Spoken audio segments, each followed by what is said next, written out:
Kanisa la Mungu, Bwana Yesu asifiwe. Kanisa la Mungu, Bwana Yesu asifiwe. Bwana Yesu asifiwe. Ninatamani mno kusikia kelele za watakatifu wa Mungu waliokusanyika katika hema ya Bwana ili kumtukuza. Chapa makofi na vigelegele kwa ajili ya Bwana.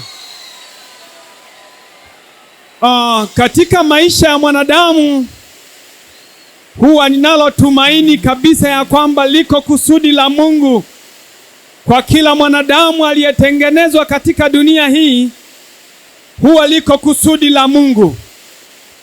Lakini kwa siku ya leo nichukue nafasi hii kumshukuru Mungu kupata nafasi hii tena kusimama katika madhabahu ya Bwana ili kuleta ujumbe wa neno lake, ili kuzungumza na Mungu wetu, ili Bwana apate kutusaidia kwa kile ambacho Roho Mtakatifu ameandaa katika maisha yetu kwa siku ya leo. Atujaze kwa sababu yeye ni mwaminifu na wa haki. Bwana Yesu asifiwe.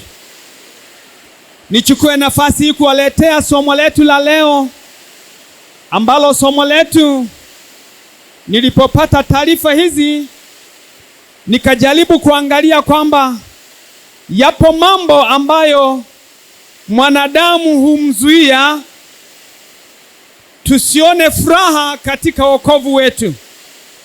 Yako mambo ambayo mwanadamu aliyeumbwa na Mungu yanamfanya kumzuia au kumkosesha furaha ya masamaha yake, au furaha katika tumaini lake, au furaha kwa ajili ya kumtukuza Mungu. Yako mambo ambayo mwanadamu yanamfanya akose furaha kwa ajili ya uamini wake, kwa ajili ya kumtumaini Mungu. Furaha inakosekana.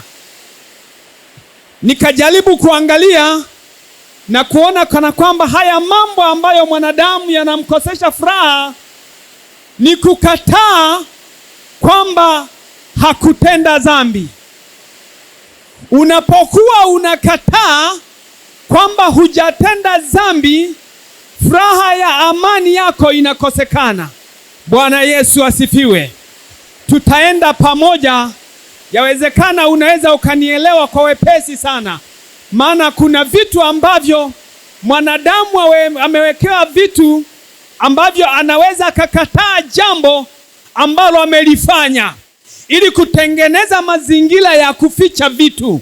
Lakini vitu hivi vya kukataa jambo ambalo umelitengeneza linakufanya ukose furaha katika maisha yako. Bwana Yesu asifiwe.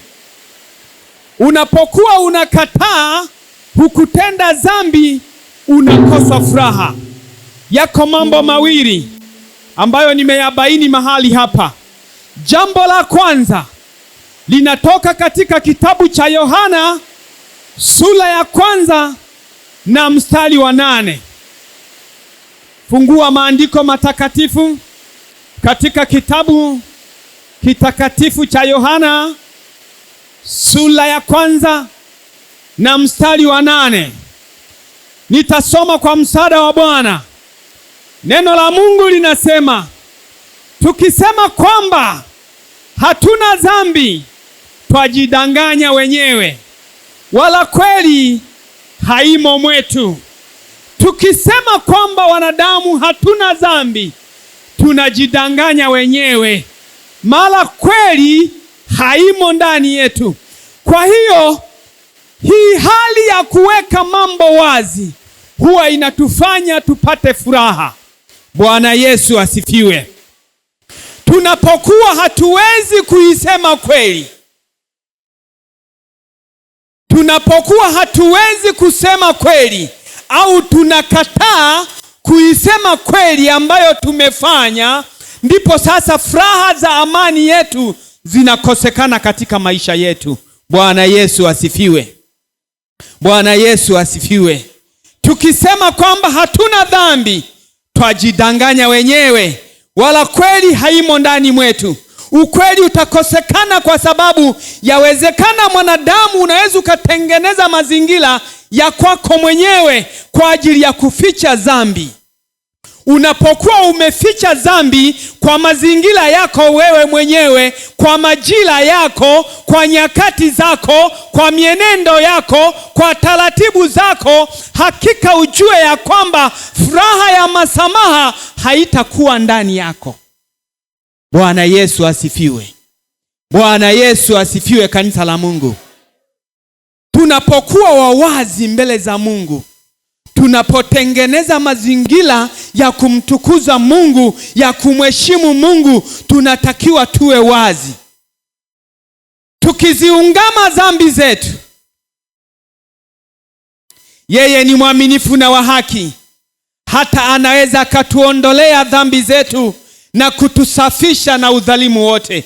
Hili neno litakaposimama katika maisha ya Mkristo wa leo, ukiziungama dhambi zako zote kabisa, yeye ni mwaminifu, atakutendea kile ambacho Bwana anahitaji kukutendea. Yako mambo ambayo mwanadamu yanamfanya akose furaha ya masamaha.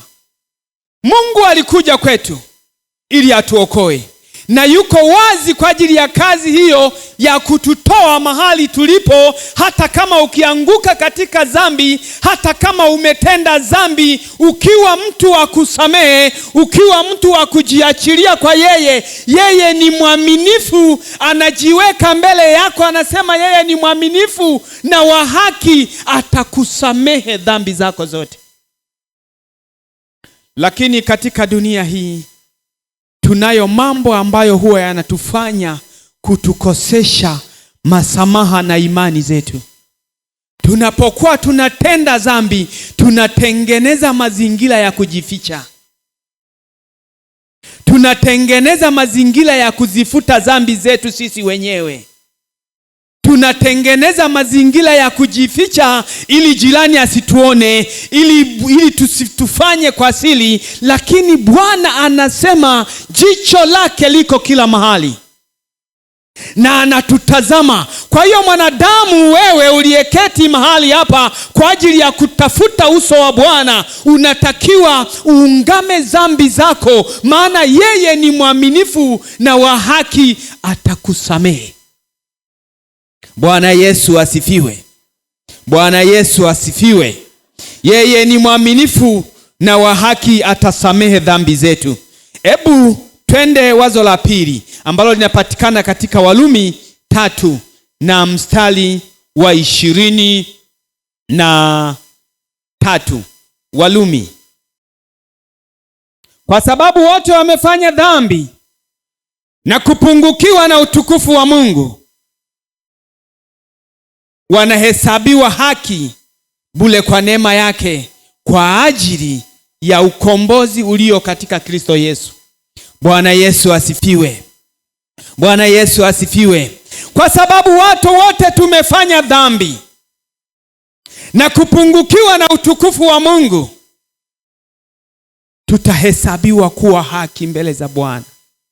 Tukiweka dhambi zetu wazi, tukiweka dhambi zetu wazi mbele za Bwana kila kuitwapo leo, tutahesabiwa watu tulio na haki mbele za Bwana, na Bwana atatuhesabia haki kwa sababu yeye ni mwaminifu na wa haki, na atatuhesabia haki bure kwa neema yake kwa ajili ya ukombozi ulio katika Kristo Yesu. Maana ametukomboa, maana ametuokoa, maana ametutoa katika mitego ile ya dhambi. Yeye ni mkombozi wetu, yeye ni mwokozi wetu, yeye ni tumaini letu. Na ndipo anapokuwa na ahidi katika viapo hivi na katika ahadi hizi, yeye atatukomboa na atakusafisha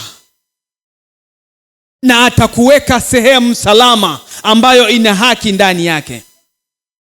Lakini kipengele kinachofuata ni kuficha au kufunika dhambi zetu. Wanadamu tunayo kanuni ya kuficha dhambi. Wanadamu tunayo kanuni ya kufunika dhambi. Tunapokuwa tunafunika dhambi, tunapokuwa tunaficha dhambi zetu, tunapokuwa tunafanya dhambi kwa kujificha, yako mambo ambayo nimeyaangalia hapa, nikabaini mambo matatu ya muhimu sana katika maisha ya mwanadamu. Hautakiwi kuficha dhambi, hautakiwi kufunika dhambi, haitakiwi kujificha, maana inatakiwa uwe wazi mbele za Bwana kila kuitwapo leo kabisa. Ukifunika dhambi, amani itakosekana. Bwana Yesu asifiwe. Huwa mnaonaje mtu anapokuwa ametenda dhambi halafu akajaribu kujificha? Zaburi inasema kwamba mtu anapotenda dhambi mifupa yake inachakaa na dhambi inakaa kwake, pia amani yake inaanza kuondoka. Anakuwa na mabadiliko ya kukoswa raha kwa sababu dhambi imekaa ndani yake. Lakini mtu anapokuwa ameungama dhambi zake, anakuwa na furaha kwa sababu yuko mkombozi wake Yesu Kristo aliyekufa msalabani, amemkomboa kumhamisha katika dhambi zile, anampa furaha na amani.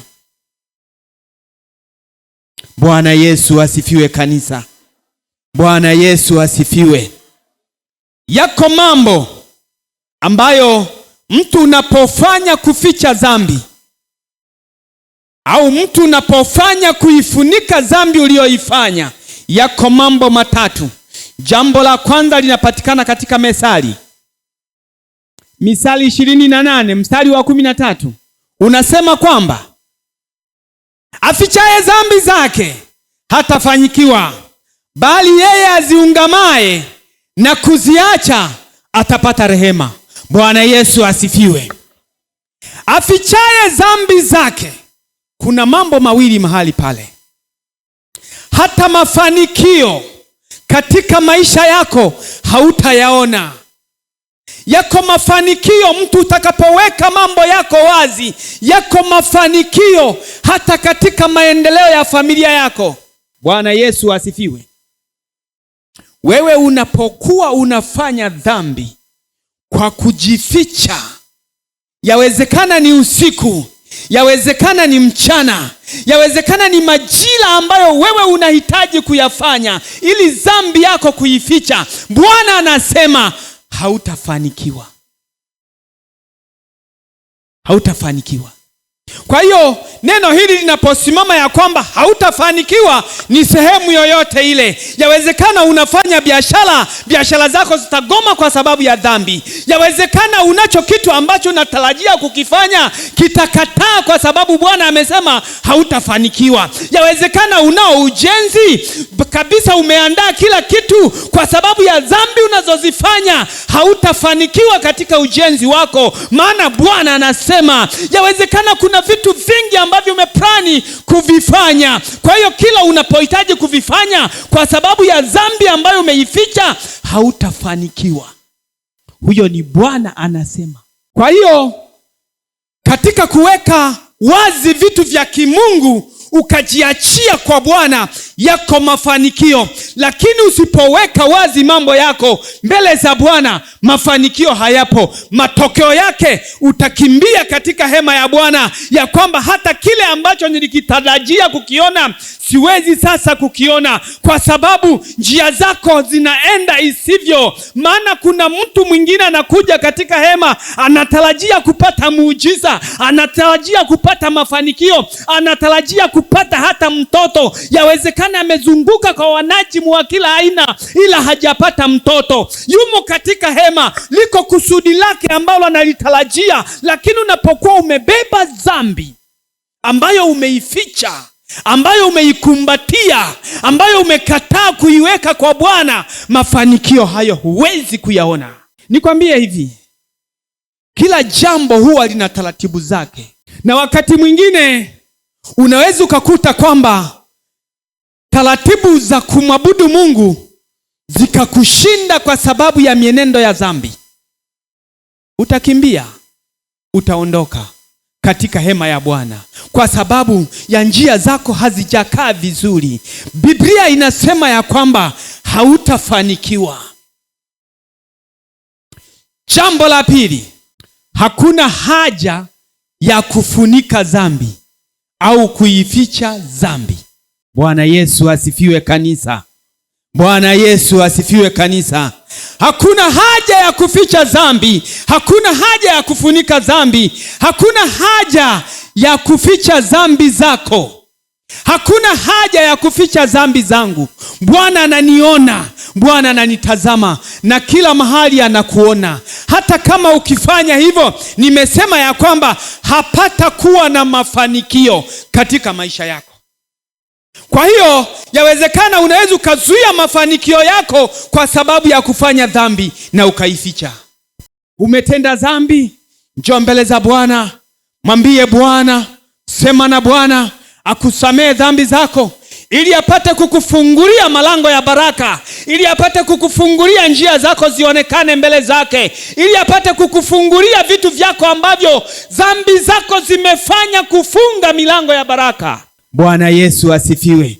Na ndiyo maana kuna watumishi wa Mungu kwa mahali kwa sasa wanaweza wakahubiri injili, lakini bila kuweka mambo wazi. Wanamwambia yako mafuta ya baraka, iko neema ya baraka, vipo vitambaa vya baraka, vipo michanga ya baraka. Kwa hiyo anajua ya kwamba baraka zinapatikana katika michanga, lakini neno la Bwana linasema utakapokuwa umefanya dhambi kabisa, baraka hautaweza kuziona.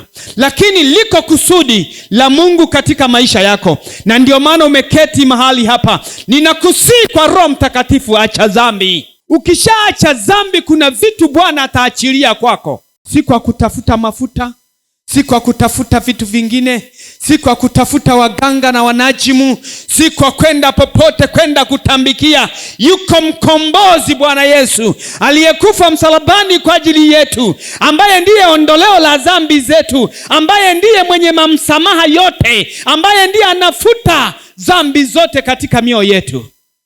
Yuko Yesu. Jambo la tatu, tunaweza kuficha dhambi kwa muda fulani, lakini matokeo ya dhambi hayawezi kuzuilika, yataonekana tu. Unaweza ukajitahidi sana katika mawazo yako na katika fikira zako na katika mienendo yako, kwa kumficha mchungaji, kwa kumficha shemashi, kwa kumficha muumini mwenzako, kwa kumficha mtumishi wa Mungu, kwa kujificha kwa majirani, kwa kujificha kwa watu wote ambao unawaona ya kwamba hawa wanastahili kuwaficha. Lakini iko siku moja dhambi hiyo uifanyayo haiwezi kuzuilika, itaonekana tu kwa Bwana na kwa watu. Yawezekana unafanya uzinzi. Iko siku moja, mtumishi wa Mungu, nikwambie, iko siku moja dhambi yako itakuaibisha. Ficha sana. Lakini unapoendelea kuificha dhambi, neno la Mungu limesema hakuna mafanikio katika maisha yako, hakuna mafanikio katika mienendo yako. Kwa hiyo, kwa maana nyingine, kwa lugha nyepesi, ya kwamba uko muda unaupoteza. Yaani kwa wengine wanaosema unachoma muda. Kwa hiyo afadhali urudi katika mahali ambapo wewe unajua ya kwamba ninahitaji kumtafuta Bwana. Wako watu makanisani wana miaka, wana muda mrefu, hawajawahi kupata faida yoyote mbele za Bwana, kwa sababu njia zao hazijakaa vizuri, mienendo yao haijakaa vizuri, tabia zao hazijakaa vizuri. Ndiyo maana hawawezi kuona chochote. Hebu nikusii, mtumishi wa Mungu, kaa vizuri kwa Bwana, acha dhambi, halafu mtazame yeye, uone mafanikio katika malango yako. Aleha hamo uisanga ukunenzela jako jire jaovyo, kwa waganga hata huachi, kwa wanajimu hata huachi, kwa uchawi hata huachi. Unakuja kanisani na penye yawezekana umekaa, unajaribu kufanya mambo yako hata hayafanikiwi. Unajaribu kuloga hata kanisani, lakini haufanikiwi, kwa sababu Mungu ameahidi na Mungu amesema hautafanikiwa. Kwa hiyo kama hautafanikiwa, kwani unaendelea kufanya? Hebu nikusii kwa siku ya leo, kwa Roho Mtakatifu na kwa damu yake, ya kwamba acha dhambi, ili uone Bwana anavyokupigania, ili uone Bwana anavyotembea na wewe, ili uone Bwana anavyokutetea, ili uone Bwana anavyokupigania katika maisha yako. Yako mafanikio. Unachanganya vitu viwili ambavyo haviwezi kuchanganyikana.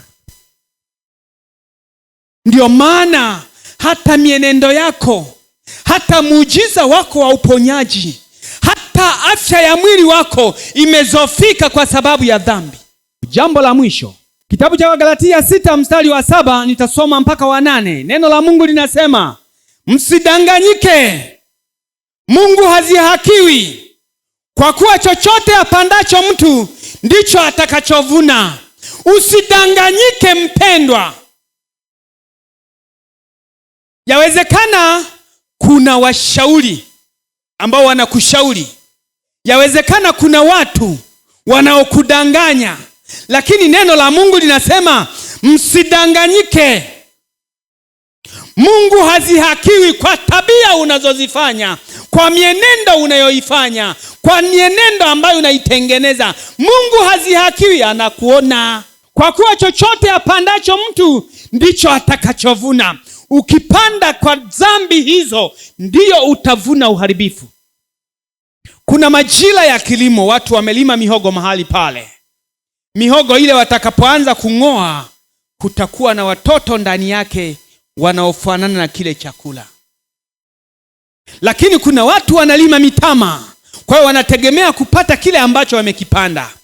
Sasa yawezekana na wewe umefanya hivyo ili kutegemea ya kwamba hicho ndicho utakachovuna kile ukifanyajo. Lakini kwa wazo la leo nakwambia acha dhambi. Kanisa la Mungu, tukiacha dhambi, tukamtegemea Mungu wetu, tukawa wazi mbele za Bwana kwa kila wakati, kwa kila majira, tutamuona Bwana na tufanikisha. Tutamuona Bwana na tutetea. Tutamuona Bwana na tupigania. Yawezekana kila mmoja kwa majira yake, lakini yawezekana kuna vitu vingi ambavyo vimetuzunguka. Na ndio sasa inafika sehemu tunahitaji kumuona Bwana. Na ndio maana tunahitaji kumtafuta Bwana, ili Bwana apate kutufanikisha kile ambacho Bwana amekusudia kwetu. Kwa hiyo chochote utakachopanda ndicho utakachovuna katika maisha ya Mkristo na katika maisha ya mwanadamu.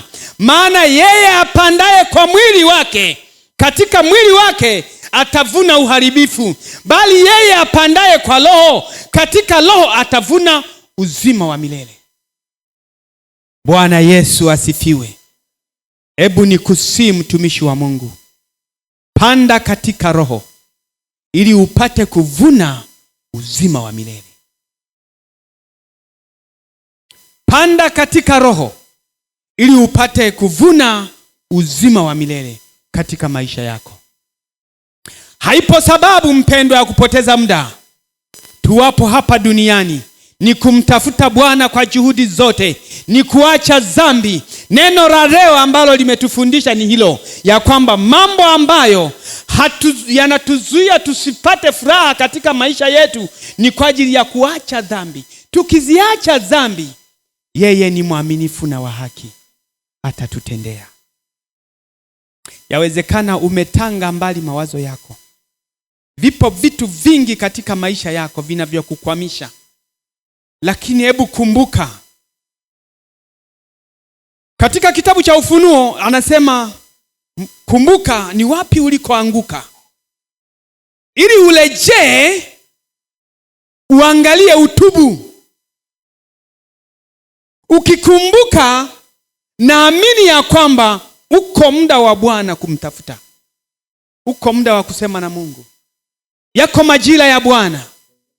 Wako watu mahali hapa wamekuja kwa siku ya leo kumwamini Yesu kabisa, wakiziacha njia zao mbaya walizokuwa wakizitumia. walizitumia, walizokuwa wakifanya walipokuwa katika ufalme ule. Sasa wameingia katika ufalme wa mwana wa pendo letu ambaye ni Yesu Kristo, na ufalme wake uko begani mwake. Wakimfuata yeye watakuwa na mabadiliko katika maisha yao. Hata majirani watashuhudia juu ya maisha yao. Lakini wasipofanya hivyo, mabadiliko yale hayataonekana, kwa sababu tunatakiwa kumtumaini Bwana kwa kila nyakati na kwa kila jambo. Simama kwa miguu yako.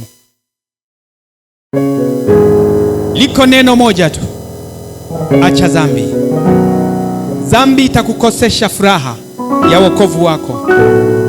Dhambi itakukosesha furaha ya kumtumaini Bwana ukitenda dhambi. Lakini ukiziungama dhambi zako, yeye ni mwaminifu na wa haki, atakusaidia. Bwana Yesu asifiwe. Kama mpendwa uko mahali hapa, umegundua ya kwamba yawezekana umepita katika njia zile ambazo hazistahili machoni pa Bwana, tuombe pamoja na wewe. Yeye anasema ni mwaminifu. Bwana anasema ni mwaminifu. Kwa hiyo yuko tayari, atakutendea, na baraka za Bwana utaziona. Karibu kwa wimbo. Karibu tuombe pamoja na wewe kwa asubuhi ya leo. Karibu tuseme na Bwana, tumuulize Bwana. Mungu amesema yeye. Kwa hiyo karibu tumuulize Bwana pamoja na wewe. Lakini pia hata wale ambao wamekuja kuokoka, tunawaomba mpite mahali pale mbele kwa siku ya leo, ili tuombe pamoja na nyinyi tena. Karibu sana. Karibu kwa ajili ya wimbo wa kufuta. Karibu tuombe pamoja na wewe. Mama, baba, acha dhambi. Ukiziungama dhambi zako, yeye ni mwaminifu. Bwana anasema yeye ni mwaminifu, hawezi kukuacha, maana yeye ni mwaminifu. Hawezi kutega kisogo mbele zako, maana yeye ni mwaminifu. Atakusaidia. Yeye yuko tayari, atafanya. Yeye ni Ebeneza, Mungu wetu. Hawezi kukuacha, maana ameahidi, na ahadi zake ni za kweli. Hawezi kukuacha, maana yeye ni mwaminifu.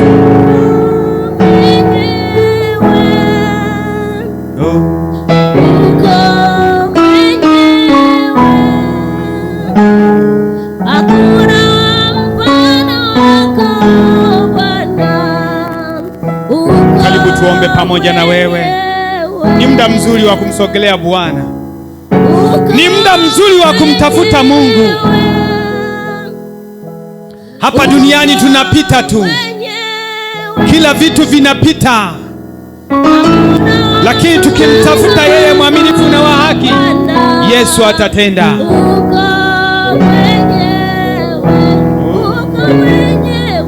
Uko mwenyewe, uko mwenyewe, hakuna wa kufanana Bwana. Uko mwenyewe, uko mwenyewe, uko mwenyewe, hakuna kufanana Bwana. Uko mwenyewe,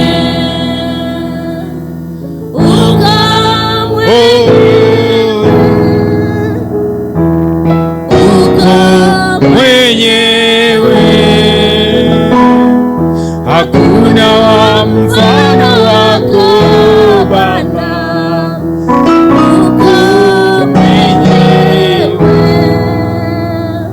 Baba, katika jina la Yesu Kristo, Mungu aliye hai, Tunasogea kwako kila kuitwapo leo. Wewe ni mwaminifu na wa haki.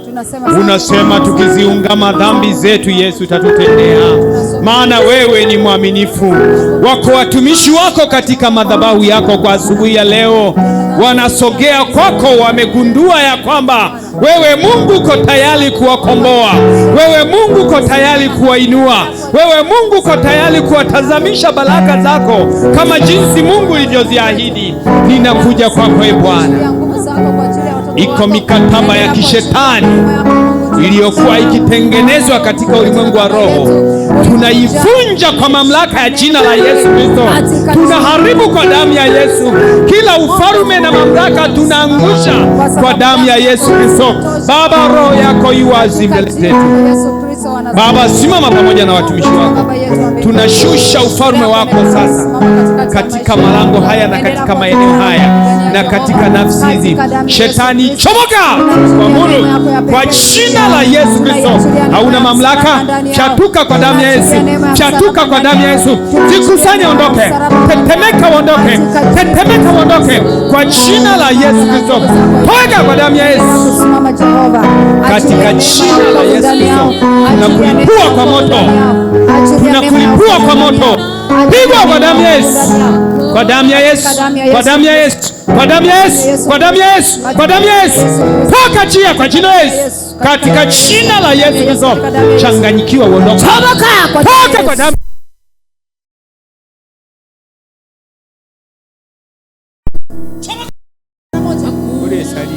Chomoka kwa jina la Yesu. Chomoka kwa damu ya Yesu. Chomoka kwa damu ya Yesu. Ondoka. Mwache kwa jina la Yesu. Mwache kwa jina la Yesu. Tunahamisha mizigo yote. Tunahamisha kwa damu ya Yesu. Tunahamisha. Tunamkomboa. Tunamkomboa kwa damu ya Yesu na kwa Roho Mtakatifu.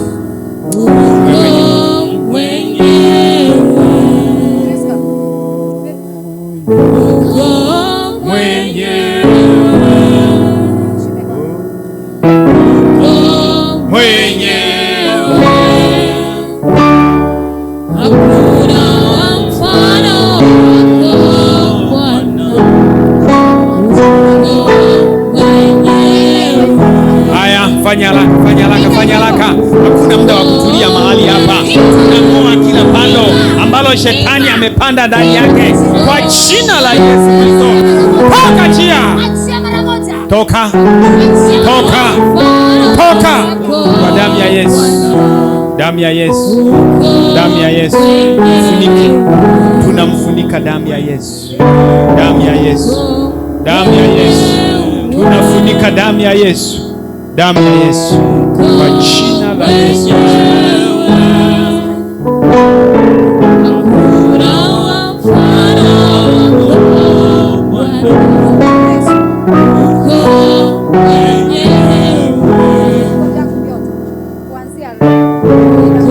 Baba, katika jina la Yesu Kristo Mungu aliye hai, simama kwa ajili ya kijana huyu, muinue mikononi mwako. Tunamfunika damu ya thamani. Tazama afya mwili wake. Wewe ni Mungu, utasimama pamoja naye. Tunamwamuru shetani, tunahamisha vitu vyake vyote katika ulimwengu wa roho alivyoviweka katika mwili. Shetani, toka kwa jina la Yesu Kristo. Mwachie kwa damu ya Yesu, katika jina la Yesu Kristo. Toka ndani yake kwa jina la Yesu Kristo na kwa Roho Mtakatifu. Tunahitaji uzima. Wewe ni tabibu wa kweli. Wewe ni Mungu. Wewe hufananishwi na chochote. Ufalme wako uko begani mwako. Tunayelitia jina lako Jehova Nisi. Asante kwa sababu wewe ni Mungu. Ponya mtoto huyu kwa jina la Yesu Kristo. Pokea sifa na utukufu Mungu, maana unastahili. Atakuwa mzima. Asante Yesu.